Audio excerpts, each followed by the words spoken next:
I just copy pasted some sites that were shared and is not here. So demos, we have so many demos from Dean. Like I don't have enough words to explain all the demos we have. I'm sure we'll have sitemaps. Well, I'm sure. I don't know what Dean wants to show us, but he's done sitemaps, updated sitemaps in the meantime, or maybe not. I think it was tags, or maybe the status on tags is that I need to merge it because there are some things that are weird with shapes and I need to look at it.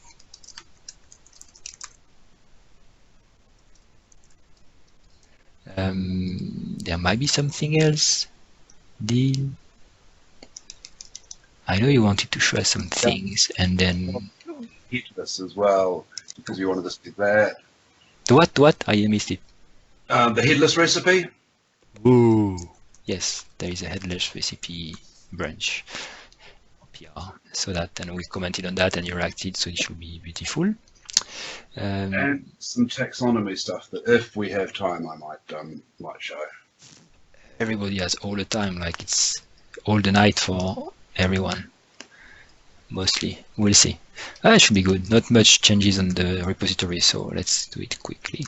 Anyone else has demos, topics, sites to show?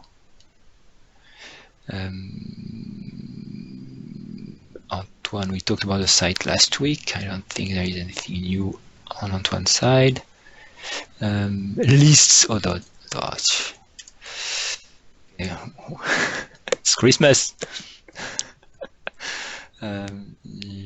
Man, the rest, I don't know. I know Soteris is working super hard on something. I don't know what, but he's finding issues. So we'll see. Okay, going back on the code, Orchard 1, we merged some PR last week. We merged some PRs, so we are the 17, so this must be this one only, using margin. I merged this one, I talked about it last week, which is about switching from Markdown Sharp to MarkDig, because Markdown Sharp is using regular expressions, and some Markdown content could DOS, like do a denial of service on the site if you craft some specific markdown in your body, or at least take a lot of CPU. So switching to MarkDig, which is using a correct parser. Then Orchard Core, this one, no, we talked about it last week. We are the 17, yeah, we must have talked about it. Orchard Core, so if I look at this is the dev branch, lots of branches, and I go back in time from 12.10 here. What is the dev branch? The dev branch is red here. Red. Okay. The 10th here, fixed regression on the admin Bootstrap version. Yeah, we talked about it during last week meeting. There was some discrepancies between the Bootstrap version with bad merges.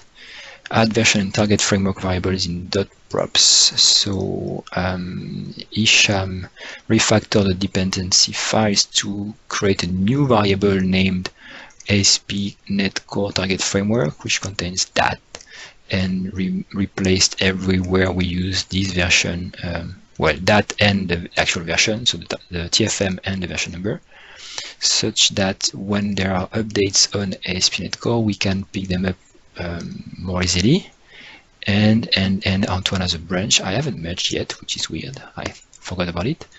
Maybe merged it to use 310 using that technique. I think you updated your branch to use that, did you? Maybe you didn't. I don't know. Oh, yeah. Yes, I did. Thank you. And did you merge? No.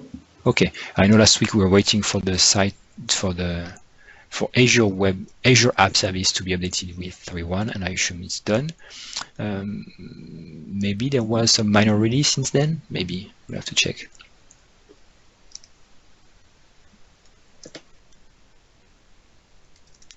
.net. Download .NET Core.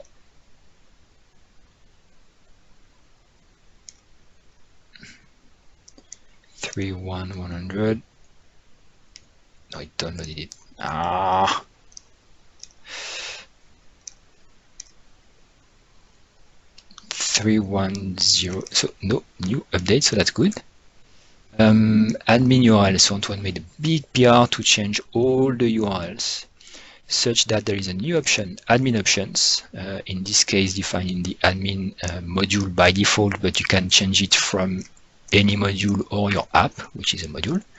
And what it does, it looks for the configuration with a, well, for it tries to configure admin options from the configuration, and then it's creating a property admin URL prefix that is by default admin, and that you can change such that you can change the prefix for all the admin pages, like /myadmin or /wp-admin if you want to fake WordPress, something like that. As long as all the modules will register their admin pages by using this prefix. So you also had to change all the templates, the route templates, to use this admin URL prefix. Yes, and I was about to say, why not use the $, the interpolating strings, because the curly brace is part of the language for the pattern, so otherwise you would have to double the curly braces. So that's why. That's good. That's good. Lots of changes everywhere, which must have broken lots of PRs, but not his fault. Okay, good. Fix bugs in users introduced with external logging registration, so validation issue from Michael. Sotiris, do you talk sometimes with Michael, who's Greek?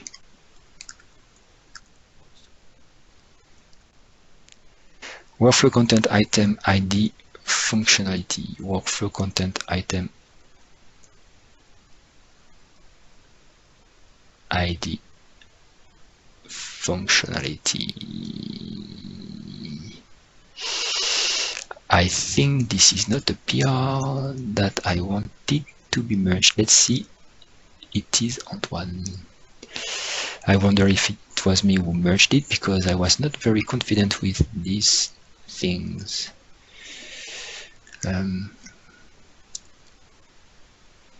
Don't really remember, but I wanted to understand better what it was trying to do, because new tasks, let's see what it's supposed to do. I vaguely remember the conversation. Changes, commit, how do I find this is number?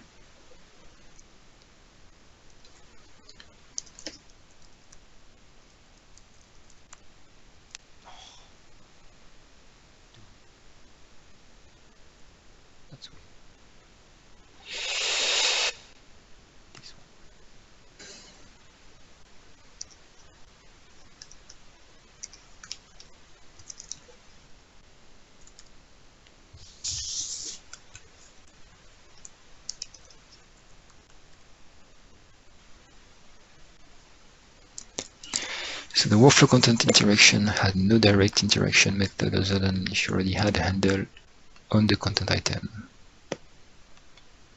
The workflow content interaction. This changes the interaction through the content item ID. With the latest version of the content item, as this allows interaction with unpublished content. New task to just get the content item by ID, as it seems to be very useful. Just a task to get a content item by ID. Okay, that makes sense, but then you don't need the other ones. I assume that the issue is that the content tasks were expecting a content item as the input, or there will be a property named content item in the workflow properties, and then you couldn't do much more if you didn't have that. So here, well, okay, so I think that's fine, that if we pass a string instead of a content item, it should be a content item ID, and then it's getting the latest version. Okay, we look at that. If it's that, that's fine. I was worried that we would clone some existing activities just to change the parameters they can accept, but I don't think it's the case. It looks like it's just updating the existing ones, which is totally fine. Okay, looks good. Sorry. So now apparently you have new ways to manipulate content items from workflows, not when the input is not just a content item, but an ID, for instance, from a request or something like that. And also a new activity to load a content item from a content item ID, which can then be inputted into other workflow tasks. That will need some documentation, because nobody will find out what properties we can use and what type of properties we can use. Refactoring layout shapes. I was like, who merged my PR? Antoine merged it. Maybe because I told him to merge it. I don't know. So what is this? Yeah, there was an issue. Someone filed an issue related to null reference exceptions. Two people filed the same issue in two different locations, and Jasmin also confirmed that he had that by the past, and he had to remove the layers module to prevent the issue. Some null ref exceptions sometimes, and apparently on Azure App Service. And so I looked at why the exception could occur, and by looking at the code, I was like, this is wrong. I didn't fix the issue with this PR, but I made it. I made the code better just by removing, for instance, these layout shapes, shape table provider that will just. So this code is actually copy paste from Orchard 1. So it's all code when we migrated the first pieces of shapes into Orchard Core. And for instance, it will create a document zone named head, body, and tail on the layout shape. And we were not using that, as opposed to Orchard 1, which had that with document zone. So right now we just have content zone. And it was also defining the behavior that anytime it was also creating a content zone by default on the layout, but also defining a behavior that whenever you try to, so the zone loading behavior, whenever you try to access a property of the layout shape, it will create a zone shape. That's why when you have layout, you can do dot content, dot sidebar, dot whatever, it will be a zone. So this I moved to where the layout is created. So when the layout is created, I also add the zone loading behavior. So it's not like indirect. The layout can create zones. That's the change by definition. So we don't have the shape table, this one anymore, this shape table provider. And I also check for nullability, which was actually true. So this should be null. This won't be null, but it's another check to be sure, and also documents that it should not be null at that point. Then I refactored the extension methods, and this one is optimizing that because we don't need to pass this parameter. So just refactoring. But Jean-Thierry found apparently the reason of the null ref exception, which is due to some race condition when we have shape descriptors. So he has a PR for that. I have looked at the code and it looked good. I haven't merged it yet, unless Antoine merged it. We'll see.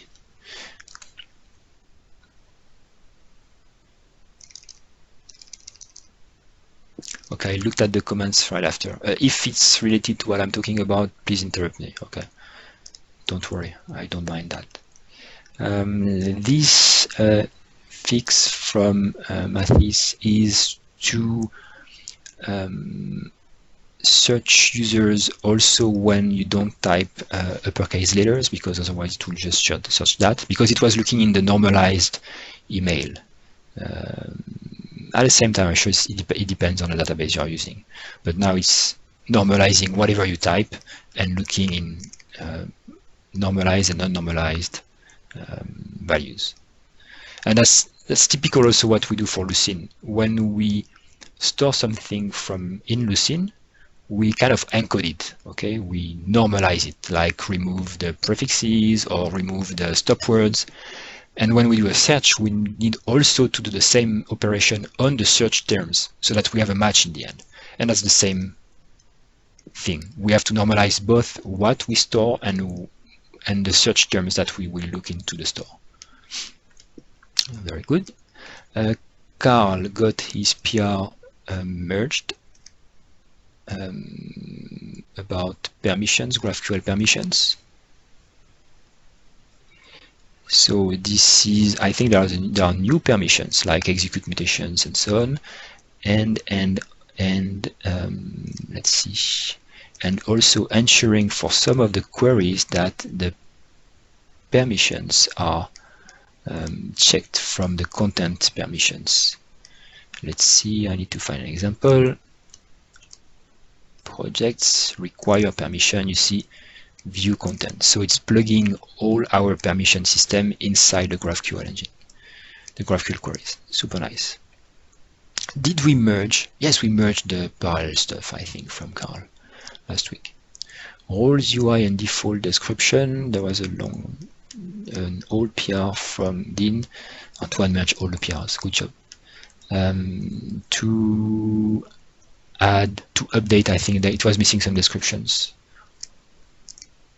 I thought it was Isham who did this PR, or maybe missed some things. So now you can edit descriptions for roles, or maybe we have default values and no edition. I don't know, something like this. Add shape dump. Shape dump. Shape dump.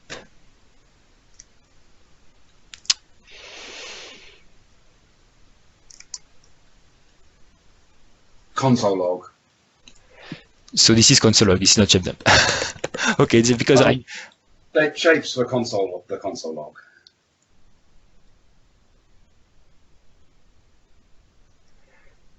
I can't see here. So this is the console log method. Okay, but you added support for shapes. Oh, okay. Okay, shape to JSON. Okay.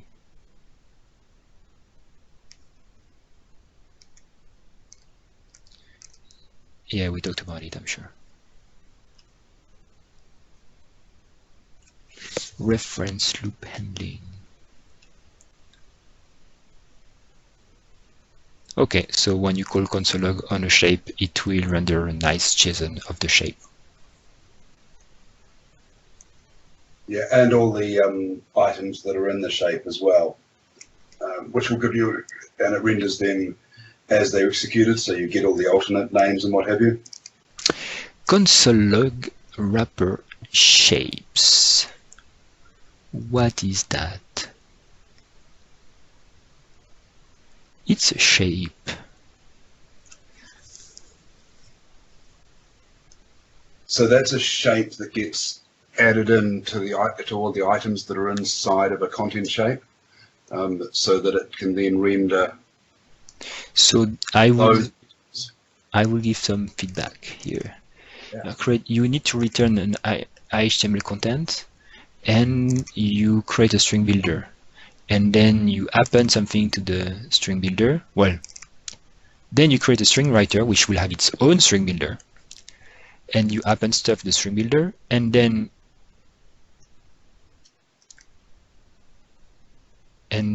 you say to string. So there is something that exists which is called an HTML builder, which implements HTML content and contains something like a string builder inside, but it's not a string builder.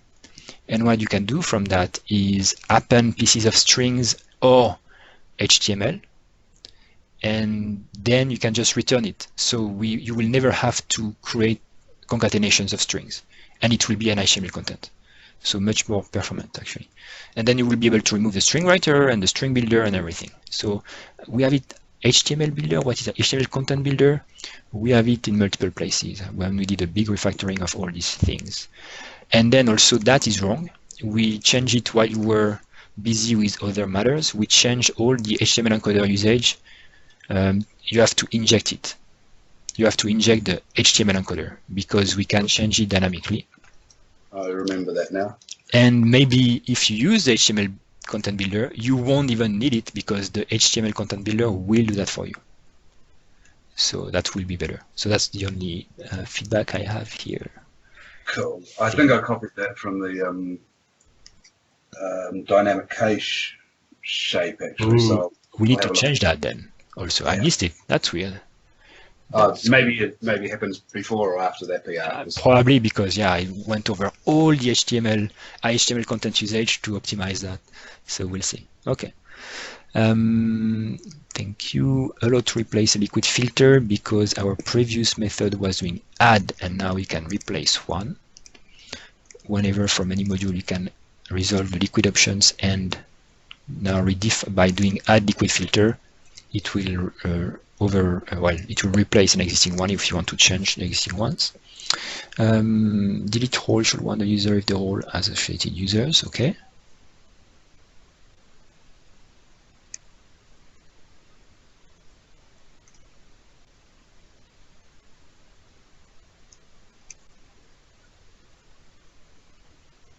Okay. Upgrading dependencies. Gint MailKit, JSON Newtonsoft, Serilog, and Azure Blob SDK. Remove unnecessary translations. I was wondering why there was so few PRs open. Now I get it. Add so many. Add setup docs.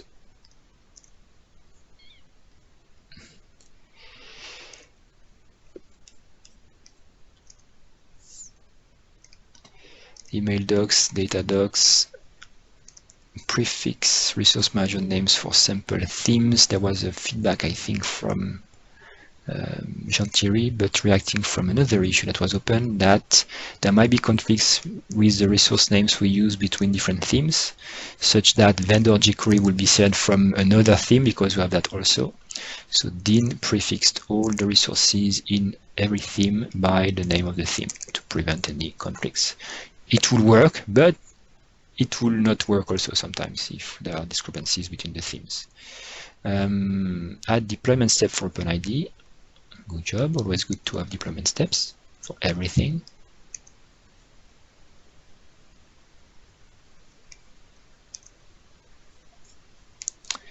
Temp code.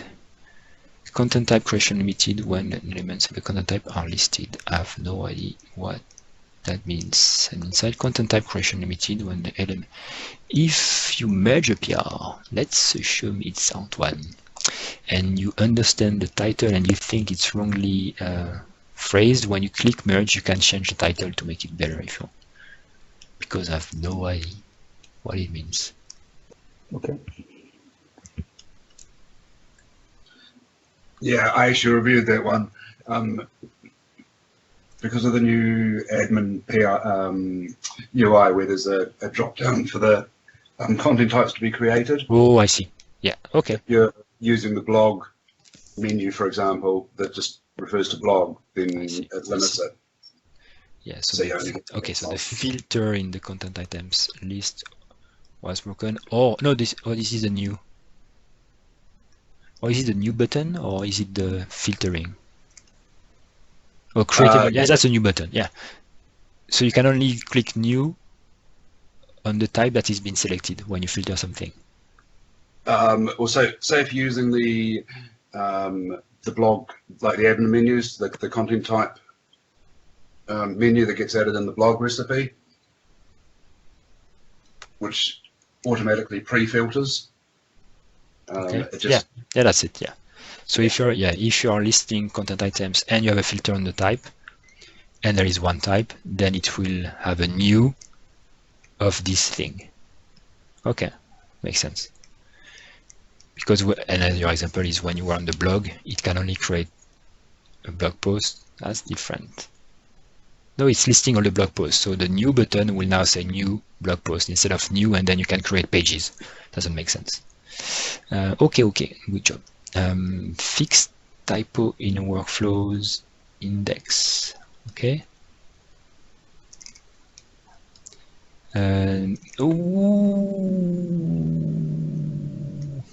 So it's not right either. The typo will have been to keep types. What we said a while ago with Sipke was that we will call a workflow definition in Orchard 1 workflow type in Orchard Core, and a workflow is the instance. Maybe you're right, but there was types here, so I assume it's actually workflow types and not workflows. The workflows, yeah, you see, it's workflow type. So manage workflow types. There was one types too much. That was the only issue, because workflows is different. So here it's workflow types. That's what we say. The workflow is the instance and the type is the definition. I had this discussion with Sipke. Okay. And suggested to That is wrong. call it manage workflow. Yeah, I had because Sebastian, okay. you're absolutely right. Manage workflow types would be correct since you are dealing with workflow types in this view. But it also is an entry into listing the workflow instances for a given type. So to a user, it seemed more, I don't know, easy to just say manage workflows, because you would be managing both. In the immediate view, you would be seeing the workflow definitions or types. But as you click on the instances, though, there you would see workflow instances. I don't know. If you talked together knowing this notion of definition, then I'm fine with that. I was just worried that you missed the fact that we called types on purpose, and okay, but you talked about it, so that's fine. Good job. Yeah, and of course it's just an opinion. I would say let's try it out, see how it feels, and no, that's fine. Maybe okay, we can make a change. And this is. And what does the menu say? Workflows? Yeah, okay. I'm sure the menu says workflows, probably. And that was the last thing on the dev branch, plus many things dev here. No, there was one. No, that's it. Then merges for everything else here. So comments. Did I miss any comments? Oops. Christmas, Lucine, so we need to meet and talk and see how it is. Beautiful. List demo filter option next to dev branch. Thank you. Content item activity may be okay. I didn't check application to Azure DevOps. I marked down 2 blog posts and found some issues.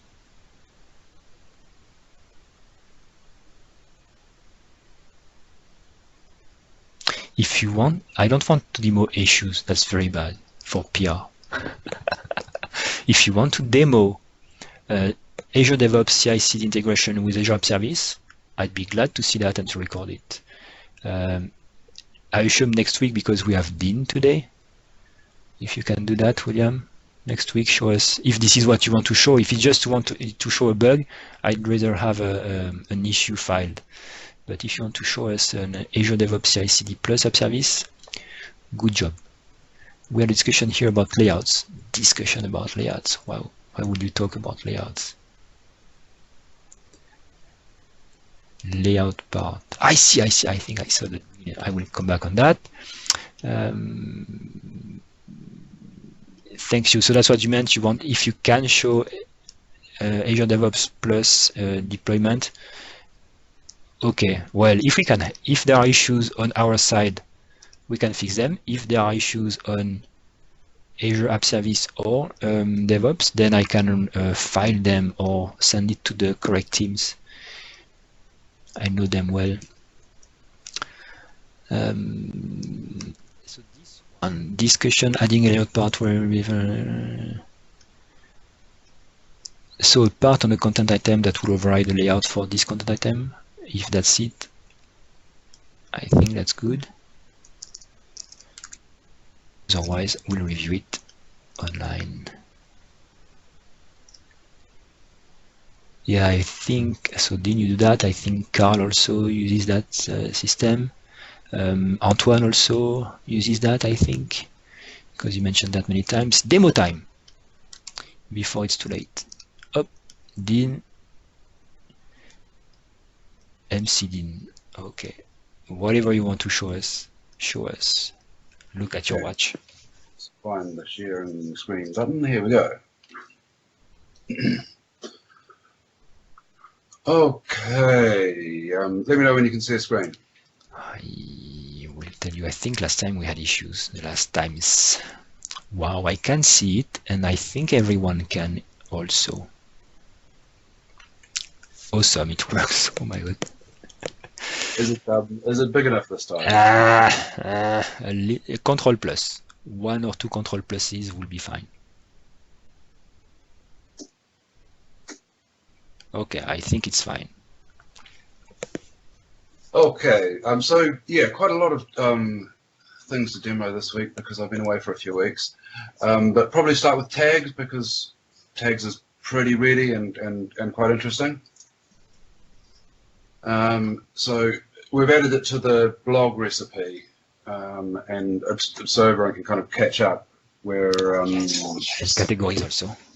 Yeah, we're added a separate editor to the taxonomy, so tags will become part of taxonomies, which means that you could migrate from a tag system to a taxonomy system easier.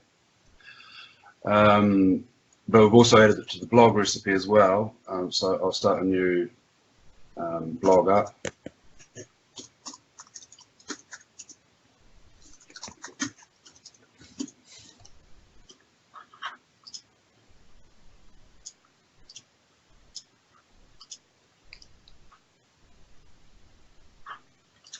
So many tenants. Oh, I know. I must get rid of some of these, but so many demos, so many issues.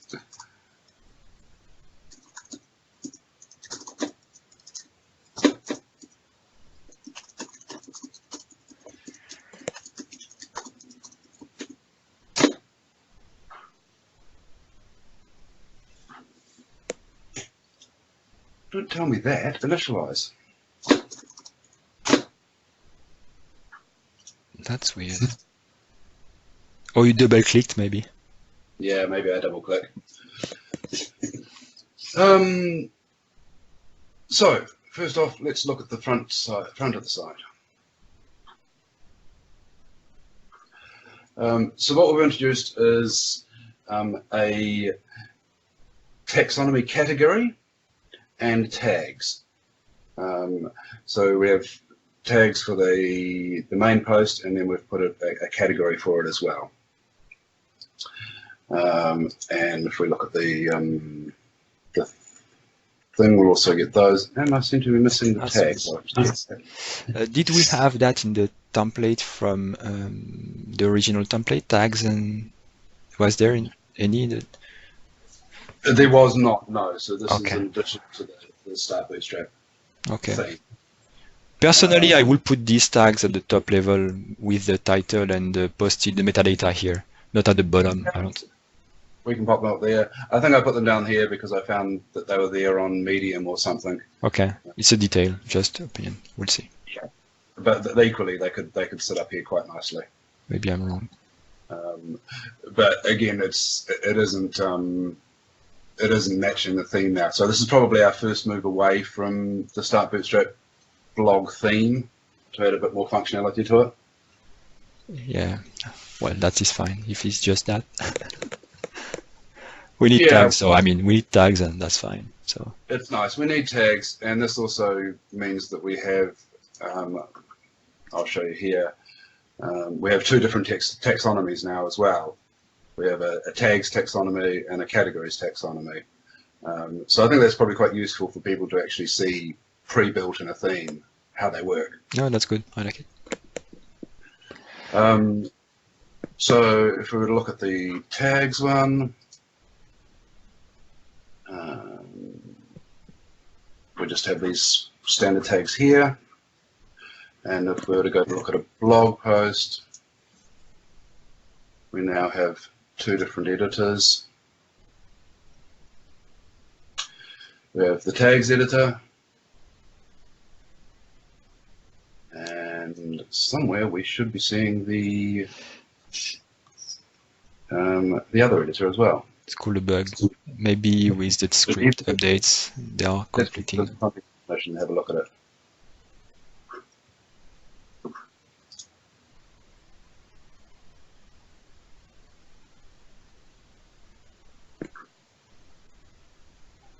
It's there.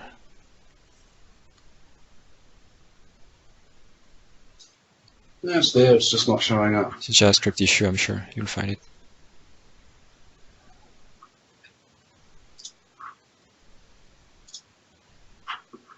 That is actually published as well. And if you look in the blog post, I'm sure you will see a JavaScript issue.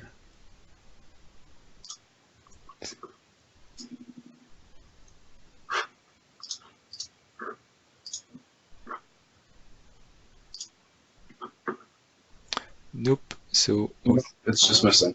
Wow. Let me just save that. We'll see. And there it is. Yeah, but there's a bug. It's not showing. Okay, I know what this bug is. I have reported that there's a slight issue with the way it builds divs with the editor. Okay. I haven't had time to fix it. If we look at this control here, it's missing a couple of divs depending on how many categories you have and how they work, just because of the way it counts up to do indenting. Okay. Oh yeah, the one you filed, you said make it better. I say yeah, do it better. Yeah, I will make it better. I'll probably swap it for the. We talked about it during triage. Yeah. We said fine. We said you don't like my code. Well, now we lose the other category, which is annoying. The tags category. Okay, good. So the interesting things to know about the categories. These ones I've just built up with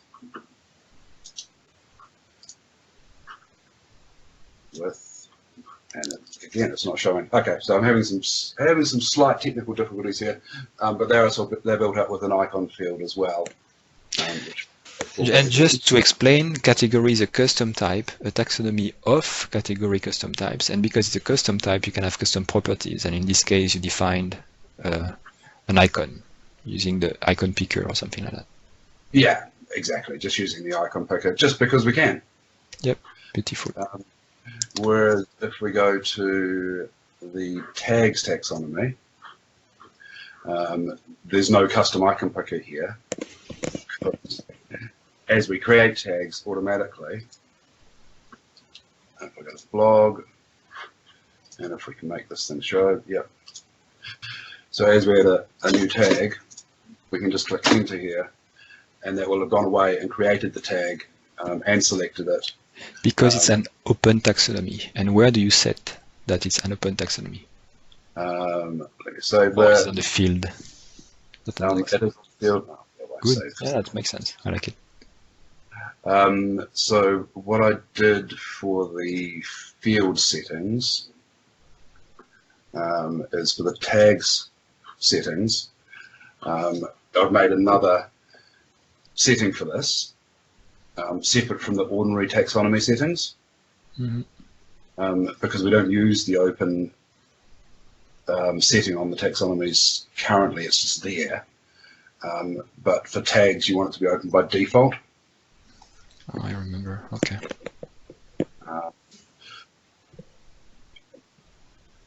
I'm kind of either or with that. It could be part of the normal settings, but then they wouldn't be open by default, which would be perhaps confusing for users as to why they couldn't automatically. Yep, I get it. But for the rest of them, settings-wise, all of these settings still apply. So required works, unique. That's it. That's what I didn't like in the PR. That you had to test for the type of editor even in the default driver, and it's not because this is just because you don't have a choice. And that's what we I think, talked briefly, we need to change that. We need to be able to define some metadata on the field editor to say, I'm replacing this other editor, like the default one. Yeah, we do. Yeah. I've actually got some code I can demo for that, kind of. Because there's a PR open for using, I call it display factories, but it just registers all of the display drivers through an options interface and resolves them through that rather than. It's an old PR. Me and Jean-Philippe worked on it a little bit, but we could use that to, when we register the content options, say what driver should be called or what editor mode should be called for the driver. Okay, we'll see. Yeah, we should have a talk about that sometime, but maybe not quite. So what happens when you automatically create a tag through this interface here is it sets the display text property only. So if you have another property placed on here, you would have to go in and save that later because we have no editor for creating anything other than display text. But tags should be all about display text. If that makes sense. Yep. And that's kind of where we're at with tags. They're pretty ready to go. I need to check a couple of things now to make sure that that recipe is building correctly from scratch. So I assume we should document somewhere that when people create tags with open tags, at least in the description of the open taxonomy checkbox you have in the settings, to document that the type that is created, the tag or whatever open type is used, should be valid if only the display text is set. Or there should be a workflow to define default values and so on. Or just default values on the field, such that people don't create invalid items by creating new tags. Just document that. It will be good for 99%, but at least people don't complain about it. I'm like, then don't use tags, use content picker, and then done. Exactly. I'll put something on the setting here that makes sense. The content item itself will be created correctly, and I tested it. If you put a few other parts on it, you just have to null check in your views a little bit because the data won't be there until it's resaved. But that's okay. Pretty normal when you're adding new parts to something. Whenever I see Soteris commenting on the chat, I see he's typing something. I'm scared that he will find an issue. Something we haven't thought about. He's got so much experience on these kind of sites. See, I have some doubts about terms UI. Okay, you see? So he'll give us feedback. That's good. We'll see. Okay, next. Next, okay. Do you want to stick with taxonomies? I've got something working on a totally another branch. There's no PR for it. Okay. But it's about routing and what have you. Which. Ooh! Did you see my comments about what Dodi G did? I did see your comments about that. So you know. Yeah, and actually, most of this comes from one of Dodi G's other issues about what's the best way to relate content. And I've got a site which I built a couple of years ago. It's this one over here. Did you write a PhD about relating content? Because that's about that. You need. I'm sure we could write a thesis about content. We could many a thesis about that because there are so many different ways. And I mean, I built this site before taxonomy, before you wrote taxonomies. So I used the list part for it. But recently I got interested in I needed to do another site. So, and because I was doing work with the tags editor, I thought what would happen if you built up a menu system based around taxonomies. So I did. And this is a taxonomy, this is the taxonomy itself. It's a categories taxonomy. When the site loads.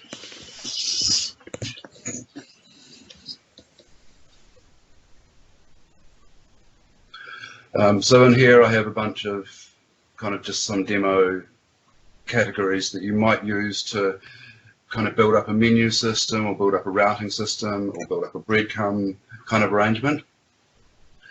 And what I've done under that is then made some custom editors.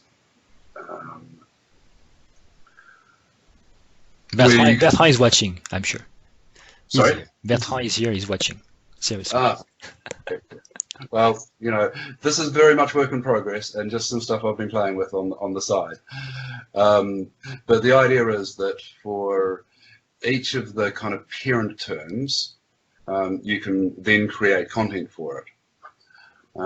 And for the actual leafs, then you can create different kind of content. So what you're able to do here is have, say, an article and get a root for it, which will then give you all the terms underneath it. And then you can continue to just root through and get down to the actual leaf items. So it's kind of an alternate way to find a way to relate a lot of content that might be of different types, but also get a little bit of a UI where you could actually easily browse them. There are many things here. So first there is an admin menu item that can take a taxonomy. Yes. And then when you click on items, it displays the items. Then there is a create button. I didn't really get what you said with leaves, because I can create an article at every level, right? Or can't You can create an article at every level, but for, say, parent items, and this applies more to the site that I need to build with this, to be honest. With the parent items, I'm seeing them more as a kind of a menu system to get through things. So the content types will be different to the actual articles that end up at the bottom of things. Okay. On the leaves. A leaf article, yeah, that's weird. There is a leaf article and the articles. So the term here, I see leaf article. Is that a content type? Leaf article? Yeah. Okay, that makes sense. Oh, I see. That totally makes sense, because in the taxonomy, at each level, you can say what it could contain. Is that what you use? Yeah, that's exactly what you can do. Good. So custom parts do that. So seems wonderful. And then there is a third thing, which is the routing that you implemented. So now every term has a route, is routable. I don't know how you did that. Probably with some hacking. That's the bit that I didn't do.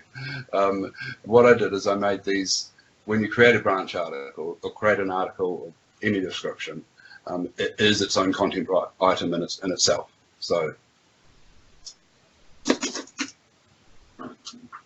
and there's that bug showing up again. So all it really does is it pre-selects the term. Permalink. So you created a content item that has a permalink, and then when you display this thing, it will show the items and the terms. When you display this thing, it will use a custom editor to display the items. So it's a little different to how it used to be in Orchard 1, where we had a route for the term, which you could do things with. This is much more of a loose connection, because it involves creating content for each term that you want to display stuff for.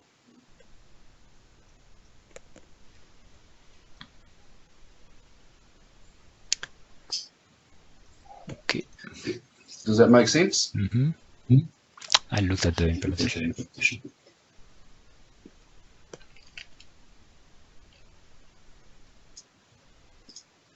Cool. Okay, let's move on to another demo then, shall we? Okay. and we have a chat about that some more. I'm not sure if it's good or if it actually wants to even be a PR. It's something that I'm working on for a site where I need a structure like this. It's worth a PR. I need to understand the last step, but yeah, that's great. I like it. I will use it. Yeah, I mean the menu system helps. It makes it Everything. for me it makes it much more manageable to actually just be able to say, right, here's my content. This is how it's structured. It's a menu item type. If people don't want it, they don't have to use it. Oh no. It's all based around a custom admin menu and a custom display editor for taxonomy. So you don't have to use it. It's just one way to get there. And maybe it works for, because for example, back in Orchard 1, we used taxonomies a lot when we didn't need routing on them, when we were just using them to be categories. Mm-hmm. So sometimes you want routing, sometimes maybe you don't. Yeah. Right. What else did I have to do? Sitemaps updates? No, I think, or you showed everything. Sitemaps has changed a little bit. That's right, because we redid the UI, didn't we? No, so if we had one demo left, I will see the headless recipe. Cool. And then look at something else next week. Let's do headless.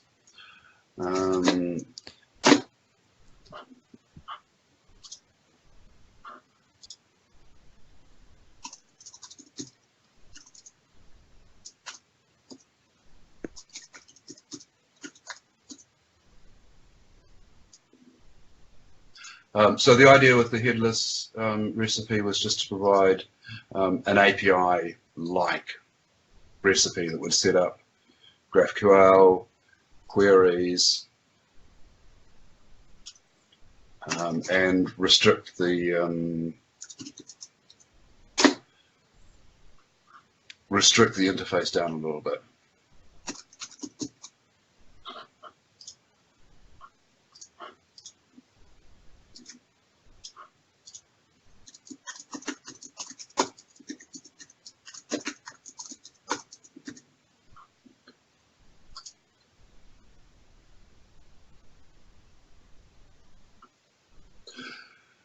So what's happened here is it's gone straight to a login page because the recipe has no home page. So if you hit it when you're not authenticated, it's going to take you straight to a login page. What are the features we turned on? We turned on GraphQL. Content, I see also. Content is in. Search is in, so Lucene, queries are in, because queries have an API interface. Obviously GraphQL is just there, and there is no content in this. Search, that's weird. So Lucene's on because you can access that through GraphQL. Yeah, but you don't enable all the features that will have a GraphQL integration. So if, I don't know. I'm not saying that's not useful, but by default on the recipe, would you expose a search controller, a search API? Because maybe we could have a search integration with or maybe we need to split the GraphQL a search endpoint for GraphQL. Might be interesting to have a search endpoint for GraphQL. Yeah, I don't think there's a queries interface for GraphQL yet. I think that only works. There is? Yeah, there is if you create a new query, either SQL or Lucene, there will be the query exposed directly. So that might be it. So yeah. Only Lucene is there. Okay, well, that's okay to have it. I mean, I would not have expected it for a headless recipe. Well, it depends. Do you want to just focus on GraphQL for headless, or do you want to do the other APIs that are available as well? The content API, the query API. I don't know. Yeah, I like people to comment. People who use headless.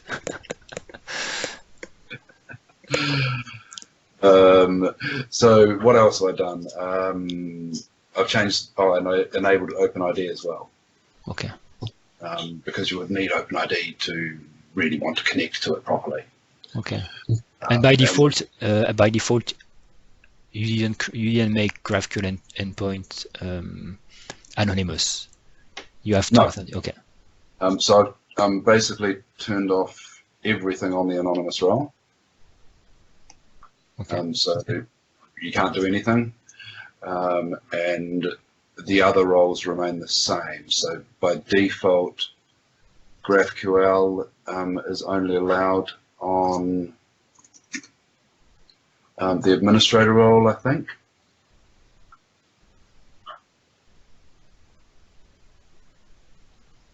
That's changed. That's weird. Yeah. That's something weird from the PR, because there can't be anything higher than administrator role. But the authenticated role, I haven't enabled it.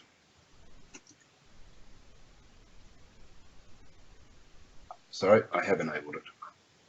Yeah, so authenticated can take GraphQL, anonymous can't.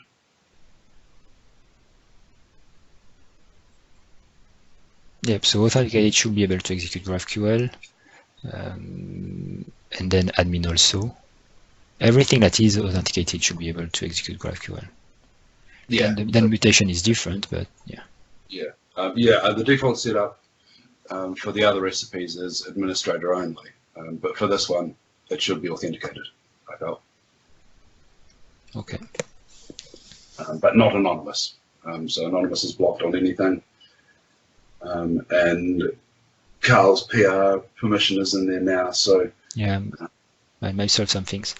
That's good to have a headless recipe because people will not know. It's adding visibility about the fact that we support headless, and otherwise we'll have to select empty CMS, and then you don't know what to do. So at least here we have a headless recipe. So this will allow Sipke to create a new article about that because he likes that. He likes GraphQL, and that will be good. What else did we talk about headless recipe? I think that's it. Yeah, I think so. Let me find the issue. It's trying to fix something, not just for visibility. I think people had issues.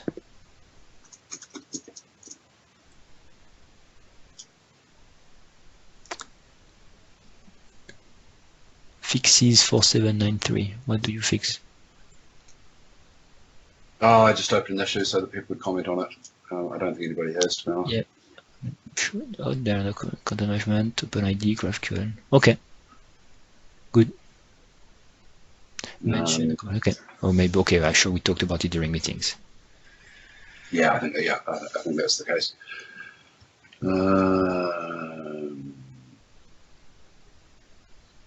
Yeah, and now we've got Carl's PR now, so with the permissions. So in the comments, Jasper agreed that having the Lucene feature enabled by default is not necessary.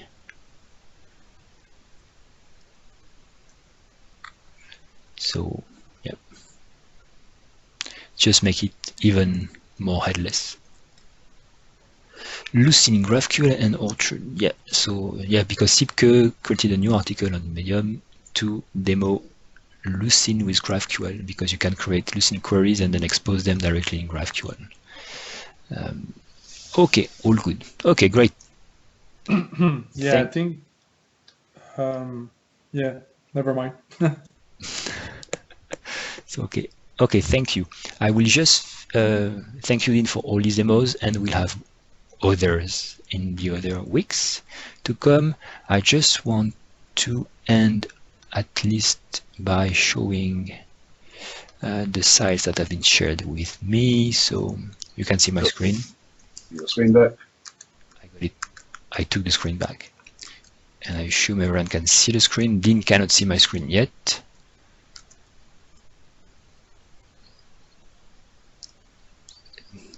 Dean, can you see my screen? No. That's weird. But I can see, you can't see. That's weird. You'll watch the video online. So I'm just showing a website from Matt Kinney. These are public URLs. So if I could not show it, bad for him. They should not be public. podcounty.govbuild.com. It's a government, a county website. Contractors, hardware, forms, contacts, content, and everything like license requirements. Let's look at it. Pages. So this is just a website. Okay. Residents can log in. Awesome. Online forms, downloadable content, and everything. Oh, okay. So for instance, a form, apprentice registration application, and then I have to create an account, and then I have a form to submit my application. And this is based on that solution, okay,